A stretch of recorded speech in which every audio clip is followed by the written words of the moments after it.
The bedroom door slammed shut with such force that the family photo on the nightstand fell face down. Destiny Rivers stood frozen in her cotton nightgown, watching her husband Robert pace back and forth like a caged animal. His eyes burned with a fury she had never seen before, not even during their worst fights about money or her spending too much time at church. "You think you can just waltz out of this house wearing whatever you want?" Robert's voice cut through the silence like broken glass. The veins in his neck bulged as he pointed an accusing finger at the simple yellow dress hanging in their shared closet. "That dress is too bright, too happy, too free. People will think I can't control my own wife." Destiny's hands trembled as she clutched the fabric of her nightgown. The yellow dress had been her grandmother Ruby's gift for her birthday last month, a symbol of the sunshine Ruby always said Destiny carried in her heart. Now it hung there like evidence of some terrible crime she didn't even know she had committed. "Robert, it's just a dress," she whispered, her voice barely audible over the sound of her own heartbeat thundering in her ears. "Grandma Ruby bought it for me," she said. "Yellow brings out the light in my eyes." Robert stopped pacing and turned to face her, his expression twisting into something cold and calculating. "Your grandmother fills your head with foolish ideas about being independent and strong. But let me make something crystal clear to you, Destiny." He stepped closer, close enough that she could smell the beer on his breath and see the red lines spider-webbing across his eyes. "You're mine. You belong to me. And from now on you will wear what I give you. Rags suit you better than fancy dresses anyway." The words hit her like physical blows, each one designed to strip away another piece of her dignity. Destiny felt something inside her chest crack, not her ribs or her heart but something deeper. Something that had been holding her together for the past 3 years of marriage, through all the small criticisms and the gradual shrinking of her world. She thought about 8-year-old Grace sleeping peacefully in the next room, unaware that her mother's world was crumbling just 20 feet away. Grace, who still believed her mama was the strongest woman in the world, who drew pictures of them dancing together in beautiful dresses, who sang church songs while helping fold laundry on Sunday afternoons. "I won't do it." The words escaped Destiny's lips before she could stop them, surprising both herself and Robert. They hung in the air between them like a challenge that neither could take back. Robert's face went through several emotions at once: shock, disbelief, and then a rage so pure it made the air in the room feel dangerous. "What did you just say to me?" Destiny's grandmother had always told her that courage wasn't the absence of fear, but action in spite of it. Standing there in that small bedroom with her husband's anger filling every corner of the space, Destiny felt Ruby's words wrap around her like armor made of faith and stubbornness. "I said I won't do it." This time her voice was steadier, though her hands still shook. "I won't let you decide what I can and can't wear. I won't pretend to be less than I am just to make you feel bigger." The silence that followed was deafening. Destiny could hear the old house settling around them, the whisper of wind through the oak tree outside their window, and the distant sound of a train whistle that reminded her of all the places she had dreamed of seeing but never would. Robert's laugh was cold and bitter. "You think you're strong enough to defy me? You think you can survive without me taking care of you?" He gestured around their modest bedroom with its faded wallpaper and second-hand furniture. "Look around, Destiny. This is all you have. This is all you'll ever have without me." But as Destiny looked around the room, she didn't see limitation anymore. She saw the sewing machine in the corner where she had spent countless hours creating beautiful clothes for Grace and alterations for neighbors. She saw the bookshelf filled with stories that had kept her dreams alive during the longest, darkest nights. She saw the window that faced east, where she watched the sunrise every morning while drinking coffee and planning her day. She saw possibility. "Maybe this is all I have right now," she said quietly, surprising herself with how calm she sounded. "But it's mine. Every piece of it is mine because I've worked for it, saved for it, and made it into a home with my own hands." Robert's face turned a dangerous shade of red. "We'll see how long that attitude lasts when reality sets in. You're nothing without me, Destiny. Nothing but a little girl playing dress-up in clothes she can't afford." He stormed toward the closet and grabbed the yellow dress, his knuckles white as he gripped the delicate fabric. For a moment, Destiny thought he might tear it in half right there in front of her. Instead, he threw it on the floor and stepped on it with his heavy work boots, grinding the beautiful material into the old hardwood. "There," he said with satisfaction. "Now you have nothing pretty to wear. Just like you deserve." But as Destiny looked down at her grandmother's gift lying crumpled on the floor, something unexpected happened. Instead of feeling defeated, she felt a spark of something she hadn't experienced in years: genuine anger. Not the quiet resentment that had been growing in her chest like a slow-burning fire, but clean, pure anger that burned away the fear and left only determination in its wake. She knelt down and carefully picked up the dress, smoothing out the wrinkles as best she could. The fabric was stronger than Robert had expected. It was rumpled and dirty but not torn. Like me, she thought. Beaten down but not broken. "You're right about one thing," she said, standing up and meeting his eyes directly for the first time in months. "This is just the beginning. But not in the way you think." The look of confusion that crossed Robert's face would have been funny under different circumstances. He had expected her to cry, to beg for forgiveness, to crumble under the weight of his disapproval like she had so many times before. He had never seen this version of his wife, the woman who looked at him without flinching, who held her spine straight despite the storm raging around her. "What's that supposed to mean?" he demanded. Destiny walked to the window and looked out at the sleeping neighborhood, at the small houses filled with families just like theirs, some happy, some struggling, all trying to make sense of their lives one day at a time.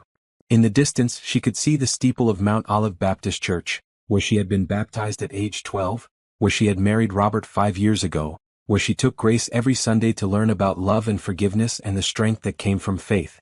"It means I'm done being afraid," she said without turning around. "It means tomorrow I'm going to put on this yellow dress and I'm going to wear it to church with my head held high. And if you don't like it, well?" She turned back to face him, and Robert was startled to see something in her eyes he had never noticed before, a light that no amount of anger or control could extinguish. "Then maybe it's time we both admitted this marriage isn't working." The words hung between them like a bridge that, once crossed, would change everything forever. Destiny felt her heart racing, but for the first time in years, it wasn't from fear. It was from the terrifying, exhilarating possibility of freedom. The grandfather clock in the hallway chimed 6 times as Destiny sat at her kitchen table, her hands wrapped around a cup of coffee that had long since gone cold. She hadn't slept at all after the confrontation with Robert, and now in the gray light of dawn, the events of the previous night felt both surreal and more real than anything she had experienced in years. The yellow dress lay across the back of the chair beside her, cleaned and pressed despite the wrinkles from Robert's boots. She had spent 2 hours the night before working on it after he had stormed out of the house, using every trick her grandmother Ruby had taught her about restoring damaged fabric. The dress wasn't perfect anymore, there were faint marks that spoke of its rough treatment, but it was whole and it was hers. "Mama?" Grace appeared in the kitchen doorway, her hair sticking up in every direction and her favorite purple pajamas twisted from sleep. "Why are you up so early? And why do you look so sad?" Destiny's heart squeezed tight at the concern in her daughter's voice. Grace had inherited her father's dark eyes but her mother's ability to see straight through to the heart of things. Even at 8 years old, she possessed an emotional intelligence that sometimes surprised the adults around her. "I'm not sad, baby girl," Destiny said, pulling Grace onto her lap and smoothing down the rebellious curls. "I'm just thinking about some important things." Grace settled comfortably against her mother's chest, the way she had since she was tiny. "Are you thinking about Daddy? He was really loud last night. I heard him yelling." The simple statement hit Destiny like a punch to the stomach. She had hoped Grace hadn't heard the fight, had convinced herself that her daughter's bedroom was far enough away and that 8-year-old slept too soundly to be disturbed by adult problems. But children, she realized, heard everything. They absorbed the tension in a house like sponges, even when the adults tried their best to shield them. "Yes, I was thinking about Daddy," Destiny admitted carefully. "Sometimes grown-ups have disagreements about important things, and sometimes those disagreements get louder than they should." Grace was quiet for a long moment, tracing patterns on the kitchen table with her small finger. "Mrs. Patterson next door told me that when grown-ups yell a lot, sometimes it means they need some space from each other to figure things out." Destiny was struck by the wisdom in Faith Patterson's words, delivered through the innocent voice of her daughter. Faith had been divorced for 3 years now, raising her twin boys alone after her husband left for another woman in the next county. Despite the pain of her own experience, Faith had never spoken badly about marriage in general or men in particular. Instead, she had become a source of quiet strength for the other women in their neighborhood. "Mrs. Patterson is a very smart lady," Destiny said. "What else did she tell you?" "She said that sometimes when people love each other, they can hurt each other without meaning to, because they're scared or confused or trying to protect themselves. But she also said that love isn't supposed to make you feel small or afraid." Grace looked up at her mother with those serious dark eyes. "Mama, do you feel small when you're with Daddy?" The question was so direct, so innocent, and so devastating that Destiny felt tears spring to her eyes before she could stop them. How could she explain to an 8-year-old that over the past 3 years, she had indeed been shrinking, not physically, but in every way that mattered. That she had stopped singing in the church choir because Robert said her voice drew too much attention. That she had given up her part-time job at the fabric store because he insisted she was needed at home. That she had slowly, gradually begun to believe his version of who she was instead of remembering who she had always been. "Sometimes I do feel small," she admitted quietly. "But that's not how love is supposed to work, is it?" Grace shook her head emphatically. "Grandma Ruby makes me feel big. Like I can do anything. And you make me feel big too, Mama. You make me feel like I'm the most important person in the whole world." Destiny hugged her daughter tighter, breathing in the sweet scent of her hair and marveling at how this little person could see so clearly what she herself had been blind to for so long. "You are the most important person in my whole world, Grace. You and Grandma Ruby and the family we've built together." "Is Daddy part of our family?" Grace asked, and Destiny heard the real question underneath, the fear that her world was about to change in ways she couldn't control or understand. "Daddy will always be your father," Destiny said carefully. "That will never change no matter what happens between him and me. But families can look different sometimes, and that doesn't make them any less special or important." Grace was quiet again, processing this information with the seriousness of a child who had learned early that adult conversations required careful attention. "Mama, are you going to wear your yellow dress today?" The question caught Destiny off guard. She had been so focused on the larger implications of the previous night's confrontation that she hadn't thought about the immediate, practical decision facing her. The yellow dress represented more than just clothing now. It had become a symbol of her choice to stop shrinking, to reclaim the space she deserved in her own life. "I think I am," she said slowly. "Would that be okay with you?" Grace's face lit up with a smile that could have powered the entire neighborhood. "I love your yellow dress. You look like sunshine when you wear it. Can I wear my yellow hair bow to match?" "That sounds perfect," Destiny said, and for the first time since the fight with Robert, she felt something like peace settle in her chest. They spent the next hour getting ready for church together. Grace chattering happily about her Sunday school lesson on David and Goliath while Destiny braided her hair and helped her choose between 2 pairs of black patent leather shoes. The morning routine felt both normal and completely transformed, as if they were the same people doing the same things but in a world where the rules had fundamentally shifted. When Destiny finally slipped the yellow dress over her head, she caught sight of herself in the bedroom mirror and was startled by what she saw. The woman looking back at her was still recognizably herself, but there was something different in her posture, in the set of her shoulders, in the way she met her own eyes without flinching. She looked like someone who had made a decision and intended to live with the consequences. "You ready, Mama?" Grace called from the hallway, her voice bubbling with excitement. "Almost," Destiny called back, taking one last look at herself in the mirror. The yellow dress fit her perfectly, flowing from her waist in soft pleats that moved gracefully when she walked. The color did indeed bring out the light in her eyes, just as her grandmother had promised.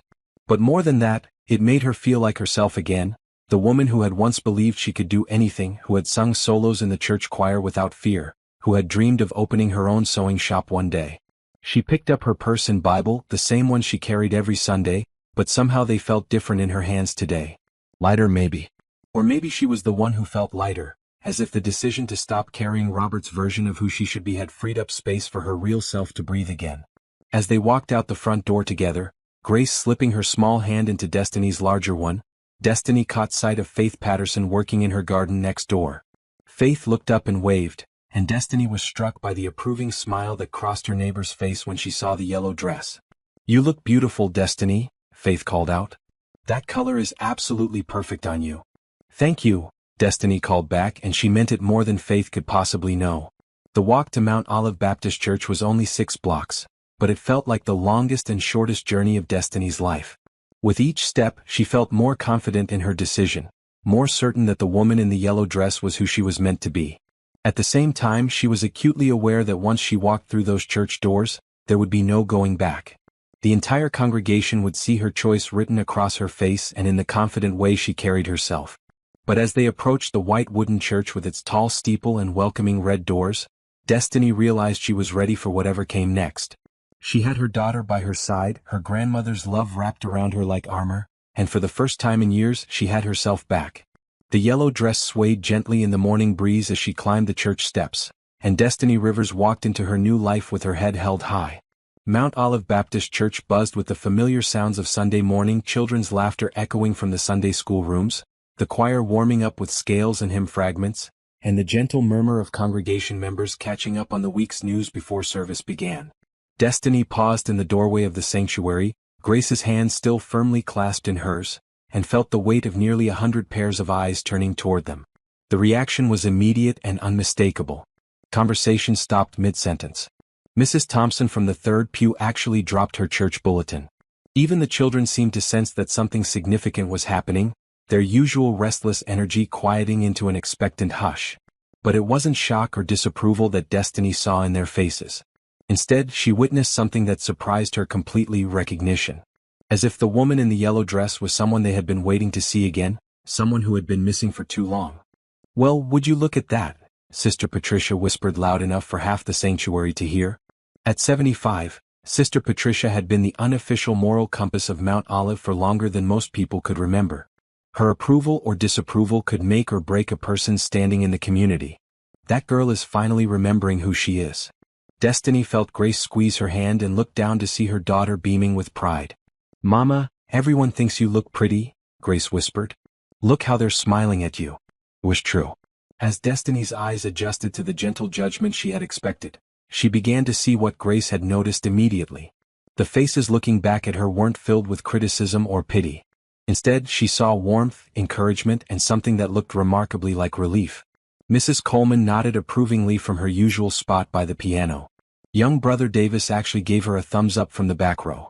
Even stern Mrs. Washington, who had never been known to approve of anything, was smiling. "Destiny Rivers, you look absolutely radiant," came a familiar voice from behind her. She turned to see her grandmother Ruby making her way through the crowd, moving slowly but with purpose, her walking cane tapping a steady rhythm on the worn wooden floors. At 78, Ruby Jackson was still a force of nature, barely 5 feet tall but carrying herself with the dignity of a queen.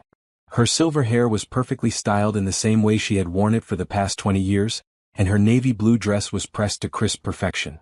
But it was her eyes that commanded attention, bright, intelligent, and filled with a mixture of love and fierce pride as she took in the sight of her granddaughter. "Grandma Ruby," Destiny breathed, feeling tears threaten again. "I wore your dress. I hope that's okay." Ruby reached up and cupped Destiny's face in her soft, weathered hands. "Child, I have been praying for this moment since the day I bought you that dress. I knew it would take time for you to be ready to wear it the way it deserved to be worn, with your whole heart and your head held high." The conversation around them had resumed, but at a lower volume, as if the entire congregation was trying to hear this exchange between grandmother and granddaughter. Destiny was vaguely aware that she and Ruby had become the center of attention, but for once she didn't feel the need to shrink away from it. "I was so scared," Destiny admitted quietly. "I thought people would judge me, would think I was being too bold or trying to show off."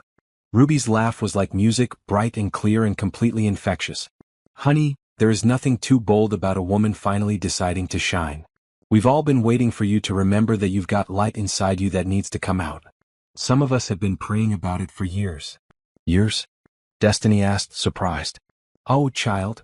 Sister Patricia had made her way over to them, moving with the authority of someone who knew all the important business in a 50-mile radius. "We've watched you getting smaller and smaller, dimming your light bit by bit. Some of us even talked to Pastor Williams about how to help, but we knew it had to come from inside you. Nobody else could make that choice for you." Grace had been listening to this conversation with wide eyes, and now she tugged on her mother's dress to get her attention. "Mama, were you really getting smaller? Because you look the same size to me."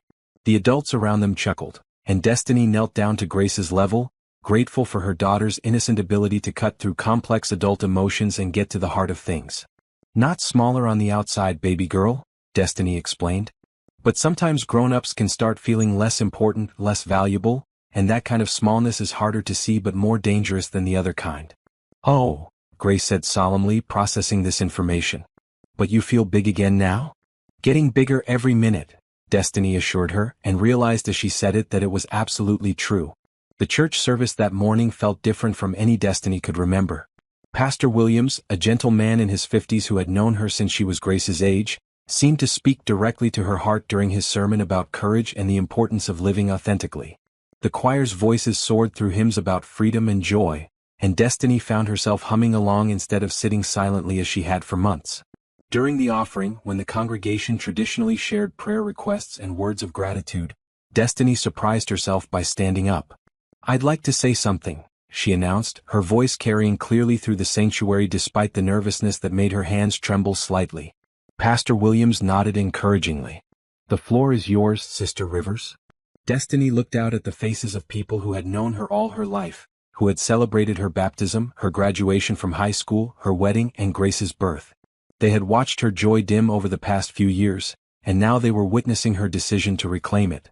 "I want to thank everyone who has been praying for my family during some difficult times," she began, her voice growing stronger with each word. "And I want to ask for your continued prayers as I make some important changes in my life. Changes that I believe will help me be the mother, daughter, and woman God intended me to be." The sanctuary was completely silent now, everyone hanging on her words. "I also want to thank my grandmother Ruby for teaching me that courage isn't the absence of fear, but the decision to do what's right even when you're scared. And I want to thank my daughter Grace for reminding me every day what real love looks like. Love that makes you feel bigger and stronger and more yourself, not smaller and afraid." Grace beamed from their pew, and Ruby dabbed at her eyes with a handkerchief. "Finally," Destiny continued, "I want to promise this community that the woman you see today in this yellow dress, the woman who feels strong enough to stand up and speak her truth, this is who I intend to be from now on. Not perfect, not without struggles, but authentic and unafraid." The response was immediate and overwhelming. Applause filled the sanctuary mixed with calls of "Amen" and "Praise the Lord," and "That's right, sister." Destiny felt the love and support of her community wash over her like a warm tide, carrying away the last remnants of doubt about her decision. As she sat back down, Grace climbed onto her lap and whispered, "Mama, you're the bravest person I know." "We're brave together," Destiny whispered back, wrapping her arms around her daughter and feeling, for the first time in years, completely and utterly at peace with who she was. After service, the church fellowship hall filled with the usual post-worship gathering. Tables groaned under the weight of casseroles, fried chicken, mac and cheese, and enough desserts to feed twice as many people as were present. But instead of the scattered conversations and small groups that usually formed, Destiny found herself at the center of a warm, supportive crowd of women who seemed determined to make sure she knew how proud they were of her. "I've been wanting to tell you for months that you have a gift for sewing," Mrs. Coleman confided, pulling Destiny aside near the dessert table. "My daughter lives up in Atlanta now, and she's always complaining about how hard it is to find someone who can do alterations properly. You ever think about expanding your business beyond the neighborhood?" The suggestion caught Destiny off guard. She had been taking in sewing work for neighbors for the past year, mainly to earn a little extra money for Grace's school supplies and clothes. But she had never thought of it as a real business, something that could grow into actual financial independence. I hadn't really considered it," she admitted. "Well, you should," Mrs. Coleman said firmly. "You've got talent and Lord knows there's a need. Plus, it would give you something that's completely your own." The words, "completely your own," echoed in Destiny's mind long after the conversation ended. For the first time, she began to imagine a future that looked different from the one she had always assumed was inevitable. A future where she wasn't dependent on anyone else's approval or financial support, where she could build something meaningful with her own hands and skills. As the afternoon wore on and the fellowship hall gradually emptied, Destiny found herself helping to clean up alongside the other women, falling back into the comfortable rhythms of community service that had always been such an important part of her life at Mount Olive. But even this familiar activity felt different now, not like an obligation or a way to stay busy, but like a choice made freely by a woman who knew her own worth. The yellow dress swayed gently as she moved between tables, collecting plates and wiping down surfaces, and Destiny caught her reflection in the fellowship hall's big windows. The woman looking back at her was someone she recognized but hadn't seen in far too long, confident, purposeful, and surrounded by people who valued and supported her. For the first time since her confrontation with Robert, Destiny allowed herself to believe that maybe, just maybe, everything was going to be all right. 3 weeks after the Sunday that changed everything, Destiny sat at her kitchen table surrounded by fabric samples, order forms, and a cup of coffee that actually stayed hot because she was too excited to let it sit untouched. The morning sun streamed through the window, illuminating her makeshift workspace where she had been planning her future since before dawn. Mrs. Coleman had been true to her word. Within days of their conversation at church, Destiny had received her first call from Atlanta.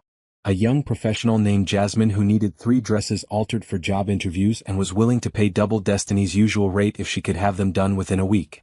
That first job had led to 2 more, then 5, And now Destiny's phone was ringing almost daily with requests from women across the metro area who were hungry for quality seamstress work at reasonable prices. "Mama, you've been smiling at those papers for 10 minutes, Grace observed from her spot at the table, where she was working on a math worksheet while eating a bowl of cereal. "Are they really that funny?" Destiny laughed, realizing she had indeed been grinning at her order forms like they contained the world's best jokes. "They're not funny, baby girl. They're exciting. These papers represent something I never thought I could have." "What's that?" "My own business. A real one with customers who trust me and pay me for work I love to do." Grace considered this seriously, the way she approached all important topics. "So you're going to be like Mrs. Patterson, who fixes people's hair in her kitchen. But instead you'll fix their clothes?" "Something like that," Destiny agreed, touched by her daughter's ability to distill complex adult situations into simple, understandable terms.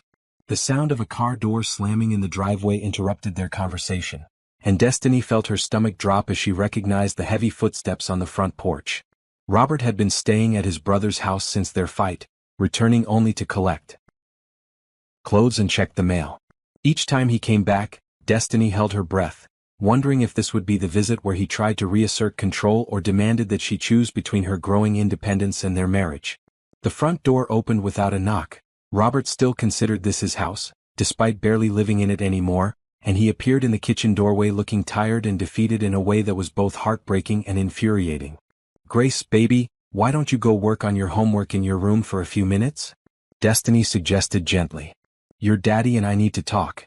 Grace looked between her parents with the careful attention of a child who had learned to read adult moods for her own emotional safety.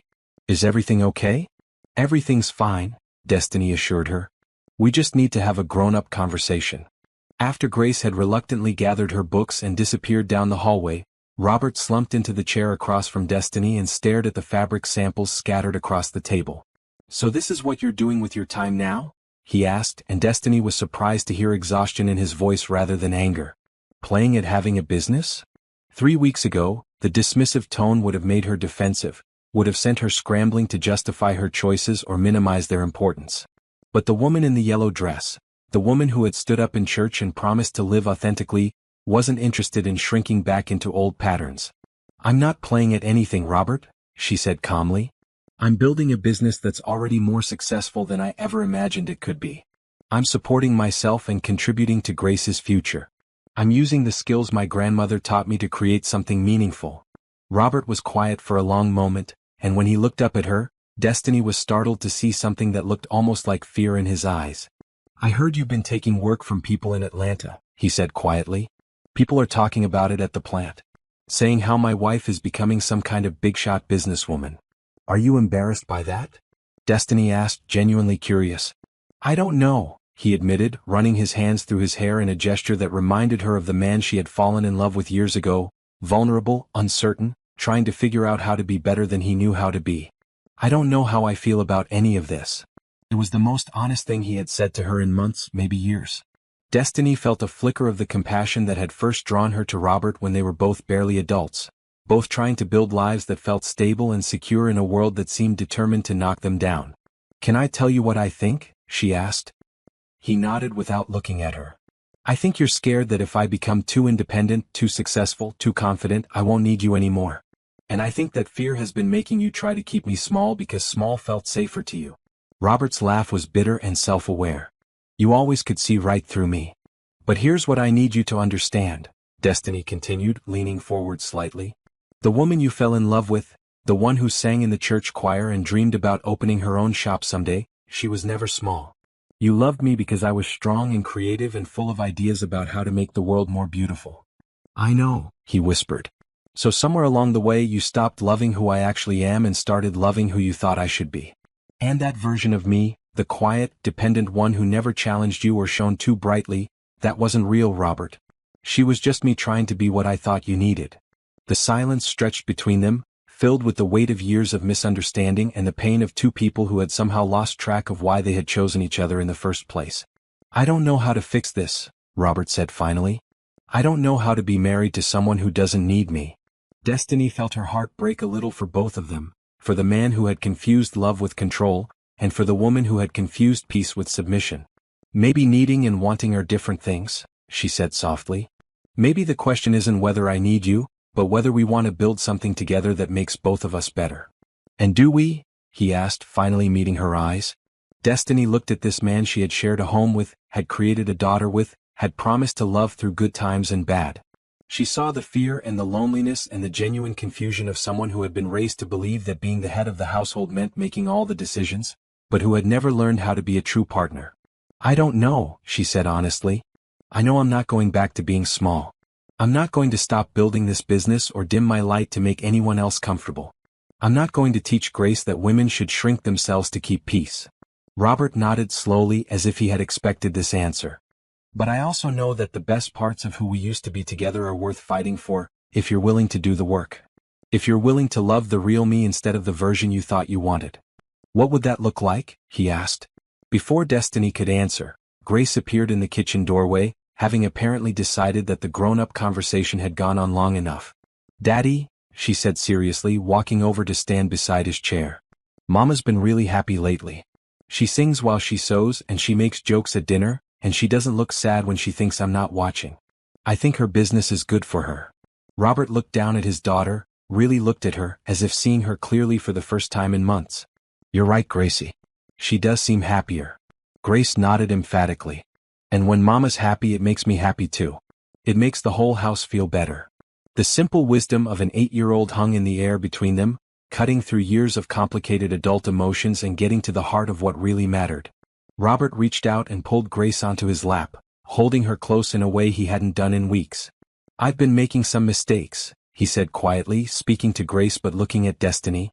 Big ones. I forgot that loving someone means wanting them to be happy and successful, not trying to control them. Can you remember now? Grace asked with the direct hope of a child who believed that all problems could be solved if the grown-ups just tried hard enough. I'm going to try, Robert promised. It might take some time and I might mess up again while I'm learning. But I want to try. Destiny felt tears threaten for what seemed like the 100th time in recent weeks, but these were different, not tears of frustration or fear but of cautious hope. The man holding their daughter and admitting his mistakes wasn't the same one who had stomped on her yellow dress 3 weeks ago. This version was humbler, more honest, and willing to consider that he might not have all the answers. What would trying look like? She asked, echoing his earlier question. Robert was quiet for a moment, clearly thinking carefully about his answer. I don't know exactly, he admitted. Maybe we could start with me supporting your business instead of feeling threatened by it. Maybe I could help instead of getting in the way. How?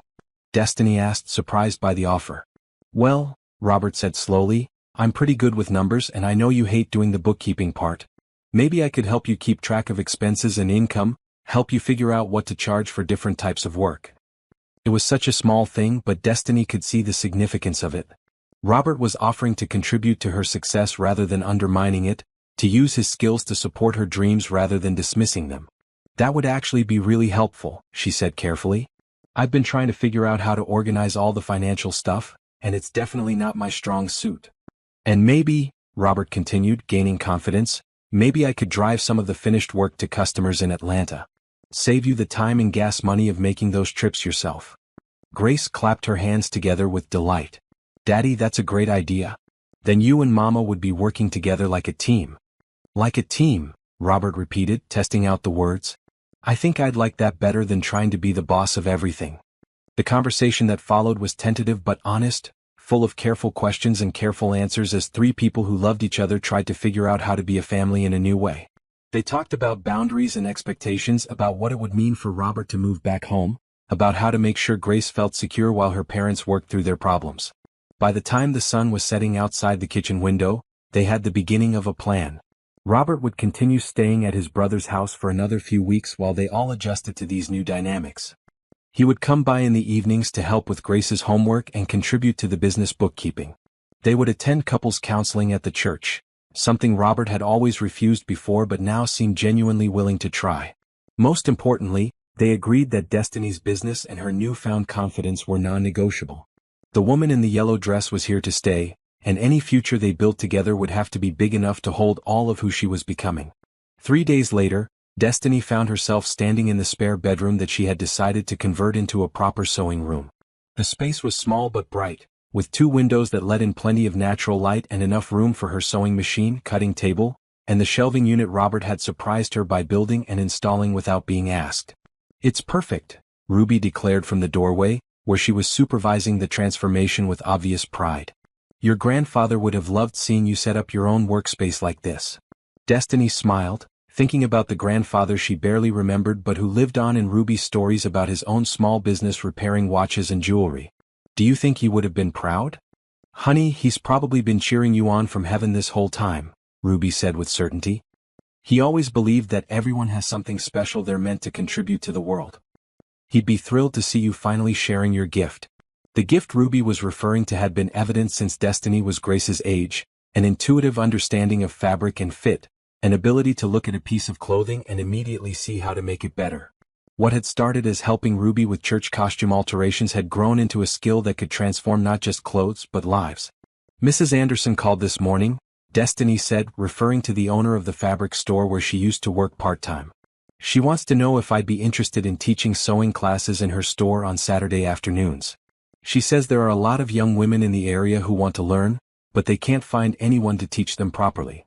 Ruby's eyes lit up. "What did you tell her?" "I told her I'd think about it," Destiny admitted.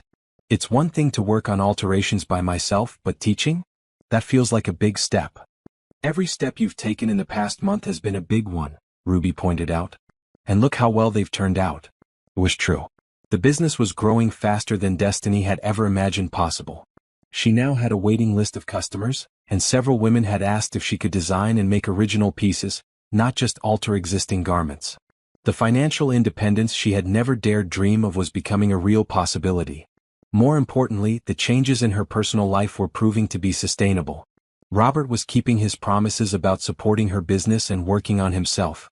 Their conversations were more honest than they had been in years, and while they still had a long way to go, Destiny could see the possibility of a marriage built on mutual respect rather than fear and control.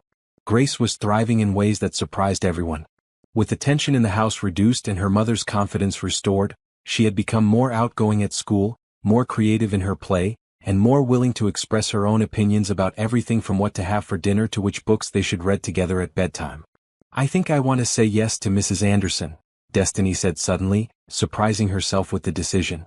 "I think teaching might be exactly what I'm supposed to do next." Ruby's smile was radiant. "Now that sounds like the granddaughter I raised. The one who never met a challenge she couldn't turn into an opportunity." That evening, as Destiny sat at her newly organized sewing machine working on a dress for a customer in Atlanta, she reflected on how much her life had changed since the night Robert had told her she belonged to him. The woman who had been too afraid to wear a yellow dress to church now spent her days creating beautiful things with her own hands, supporting herself and her daughter, and building a future that looked nothing like the small, constrained life she had been living just a month ago. The yellow dress hung in her closet now, cleaned and pressed and waiting for Sunday morning. But it was no longer the only bright, beautiful thing in her wardrobe. Destiny had been using some of her earnings to buy fabric for herself, creating clothes that made her feel confident and joyful. She had even started wearing red, a color Robert had always said was too bold for her, but which she now realized made her feel powerful and alive. As she worked, she could hear Grace in the living room, reading aloud to her father from a book about a young girl who becomes a pilot. Robert was asking good questions about the story, encouraging Grace to think about what it meant to pursue your dreams even when other people said they were impossible. The sound of their voices, comfortable and connected in a way they hadn't been for months, filled Destiny with a peace she was still learning to trust. This version of family built on support and respect rather than control and fear, was something entirely new for all of them. But it felt right in a way that the old version never had. The dress she was working on was for a young woman about her own age, someone getting married in a few weeks who needed alterations to her grandmother's wedding gown. As Destiny carefully adjusted the delicate lace and satin, she thought about the generations of women who had worn this dress, each one bringing her own dreams and fears to the moment when she walked down the aisle. She wondered what advice she would give to her younger self, the woman who had stood at the altar 5 years ago promising to love and honor and obey. Maybe she would say that love shouldn't require you to become smaller, that honor goes both ways, and that the only person you should truly obey is the voice inside yourself that knows who you're meant to be. Or maybe she would simply say, remember who you are and never let anyone convince you to forget. 6 months after the night that changed everything, Destiny stood in the newly renovated back room of Anderson's fabric store, watching 12 women of various ages bent over their sewing machines, completely absorbed in creating something beautiful with their own hands. The Saturday afternoon sewing classes had grown from Mrs. Anderson's hopeful suggestion into the most popular offering the store had ever provided, with a waiting list that stretched 3 months into the future. "Mrs. Rivers, I think I messed up the sleeve," called out Jasmine, a 22-year-old college student who was making her first dress for a job interview. "It's all bunched up and weird looking." Destiny made her way over to Jasmine's workstation, her steps light and confident in a way that still sometimes surprised her. She was wearing a deep purple dress she had made herself, a color that brought out the richness of her skin and made her feel like royalty every time she put it on. "Let me take a look," she said, gently examining the problematic sleeve. "Ah, I see what happened. You gathered the fabric before you attached it to the armhole, but you gathered too much on this side. It's an easy fix, happens to everyone when they're learning." As she showed Jasmine how to adjust the gathering and redistribute the fabric evenly, Destiny caught sight of her reflection in the store's large mirror. The woman looking back at her was someone she was still getting to know, confident, skilled, and completely comfortable being the center of attention in a room full of people who looked to her for guidance and expertise. "There," she said, helping Jasmine smooth the corrected sleeve into place. "Try it now." Jasmine's face lit up as the sleeve came together perfectly, creating the professional, polished look she had been hoping for. "Mrs. Rivers, you're amazing. How do you always know exactly what to do?" "Practice," Destiny said with a smile. "And making more mistakes than I can count. Every mistake teaches you something as long as you pay attention to the lesson." It was a philosophy that had served her well over the past 6 months, both in business and in life. The sewing classes had taught her as much as they had taught her students, about patience, about the satisfaction of watching someone discover their own capabilities, about the importance of creating spaces where women could support and encourage each other. "Mrs. Rivers," called out another student, an older woman named Beverly who was making a dress for her daughter's wedding. "Could you show us that technique you mentioned last week? The one about invisible hems." As Destiny began demonstrating the technique to the group, she reflected on how natural teaching felt to her. There was something deeply satisfying about passing on skills that had been taught to her by her grandmother, about being part of a chain of knowledge and creativity that stretched back generations. The bell above the front door chimed, and Mrs. Anderson appeared in the doorway of the classroom, her face glowing with excitement. "Destiny, I hate to interrupt, but there's someone here to see you. Someone very important." Curious, Destiny left her students working on their hems and followed Mrs. Anderson to the front of the store, where a woman in an elegant black suit was examining bolts of silk with the practiced eye of someone who knew quality when she saw it. "Ms. Rivers?" the woman asked, turning with a warm smile. "I'm Angela Mitchell from Southeastern Fashion Institute in Atlanta. Mrs. Coleman gave me your name. I believe you've done some beautiful work for her daughter?" Destiny's heart skipped a beat. Southeastern Fashion Institute was one of the most prestigious design schools in the region, known for producing graduates who went on to work for major fashion houses and start their own successful labels. "Yes, ma'am," Destiny managed, trying to keep her voice steady.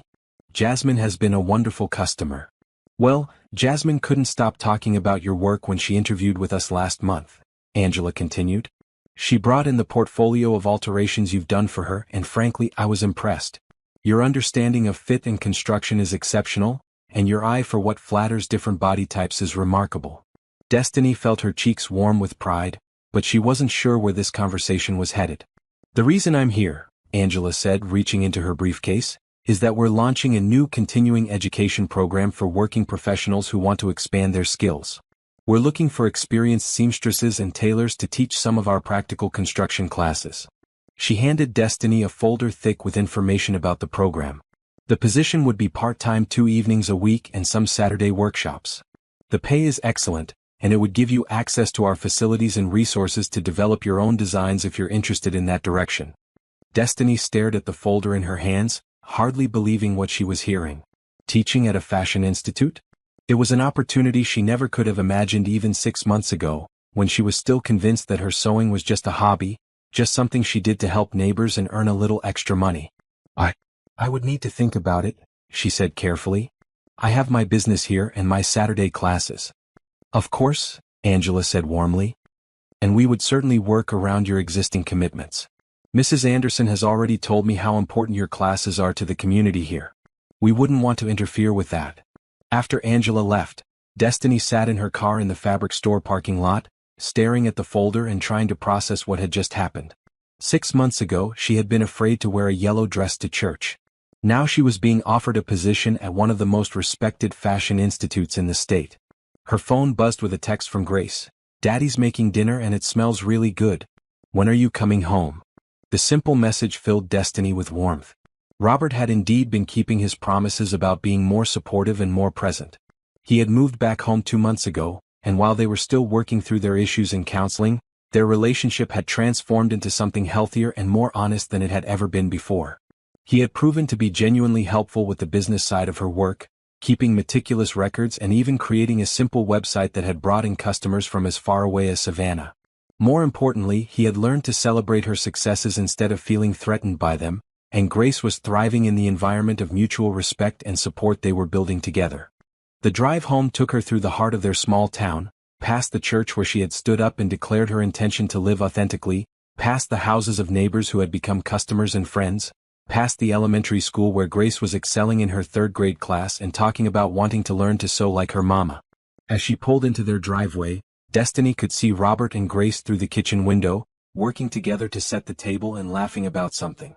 The sight of them, her family, imperfect but real and full of love, filled her with a contentment she was still learning to trust. "How were the classes today?" Robert asked as she came through the front door, the folder from Angela Mitchell still clutched in her hand. "Wonderful," she said and then paused, looking at both Robert and Grace. "But something else happened today. Something pretty amazing." She told them about Angela Mitchell's visit, about the job offer, about the possibility of teaching at the Fashion Institute. Grace's eyes grew wide with excitement, and Robert's face showed nothing but pride and support. "Mama, does this mean you're going to be famous?" Grace asked breathlessly. Destiny laughed, pulling her daughter into a hug. "It means I'm going to keep learning and growing and following wherever my dreams lead me. And it means you're going to grow up seeing that women can build whatever kind of life they choose, as long as they're willing to work for it and believe in themselves." "Are you going to say yes?" Robert asked. Destiny looked around their modest home, at the sewing room Robert had helped her create, at the family photos that showed 3 people who had learned to support each other's dreams, at the yellow dress hanging in the hallway closet like a symbol of the courage it had taken to get to this moment. "I think I am," she said. "It's scary and exciting and probably going to be really hard. But 6 months ago, wearing a yellow dress to church seemed impossible, and look how that turned out." That evening, after Grace had gone to bed and Robert was reading in the living room, Destiny found herself standing in front of her bedroom mirror, wearing the yellow dress that had started it all. The woman looking back at her was someone she recognized completely now, confident, capable, unafraid to take up space in the world. She thought about all the women who had come before her, her grandmother Ruby, who had taught her that courage was a choice, Sister Patricia and the other church ladies who had been praying for her to remember her own strength, the customers and students who had trusted her with their dreams of looking and feeling beautiful. She thought about Grace, who was growing up in a house where women's ambitions were celebrated rather than diminished, where love meant supporting each other's growth rather than demanding conformity. And she thought about Robert, who had had to learn that real love wasn't about possession or control, but about partnership and mutual respect, lessons that had been difficult for him but had ultimately made him a better husband and father. The phone rang, interrupting her reflection. It was her grandmother Ruby. "I heard through the church grapevine that you got some exciting news today," Ruby said without preamble. "Angela Mitchell came to see you? How did you already know about that?" Destiny asked, laughing. "Honey, good news travels fast in a small town. Especially when it's about one of our own making something wonderful of herself. So, are you going to take the job?" "I think so," Destiny said. "It feels like the next step, you know? Like everything that's happened has been preparing me for this." "Of course it has," Ruby said with satisfaction. "Your grandfather always used to say that life has a way of opening doors for people who are ready to walk through them. You've been getting ready for months now, ever since you decided to stop making yourself small." They talked for another hour, with Ruby sharing stories about other women in their family who had taken brave steps into uncertain futures, who had built businesses and raised children and changed their communities in ways both large and small. "The thing is," Ruby said as their conversation wound down, "courage isn't something you find once and then you're done. It's something you have to choose over and over again, every time life asks you to grow." After they hung up, Destiny went to check on Grace one more time before bed. Her daughter was fast asleep, clutching a stuffed animal in one arm and a library book about famous women inventors in the other. On her nightstand was a drawing she had made at school, a picture of herself and her mother standing together, both wearing bright yellow dresses and big smiles. At the bottom of the picture, in Grace's careful third-grade handwriting, were the words, "My mama is the bravest person I know." Destiny smiled, smoothing the covers over her sleeping daughter and whispering a quiet prayer of gratitude for all the changes that had brought them to this moment. Tomorrow she would call Angela Mitchell and accept the position at the Fashion Institute. She would continue teaching her Saturday classes and growing her alteration business. She would keep working with Robert to build a marriage based on respect and support rather than fear and control. But tonight, she was simply a woman in a yellow dress, standing in a house filled with love and possibility, grateful beyond measure for the courage that had brought her home to herself. The yellow dress rustled softly as she moved through the house, turning off lights and locking doors, preparing for another night of peaceful sleep in a life she had chosen rather than simply accepted. And in the morning she would wake up ready to face whatever new challenges and opportunities awaited, secure in the knowledge that she was finally, completely, authentically herself. As she settled into bed beside Robert, who murmured a sleepy, "I love you" before rolling over, Destiny felt a deep sense of completion. Not the ending of her story, but the end of the chapter where she had forgotten who she was meant to be. Tomorrow would begin a new chapter, full of dreams she was only just beginning to imagine. But for now, it was enough to lie in the darkness, surrounded by the quiet sounds of her family's sleep, and know that the woman in the yellow dress had kept her promise to live courageously and authentically. It was enough to know that she was home.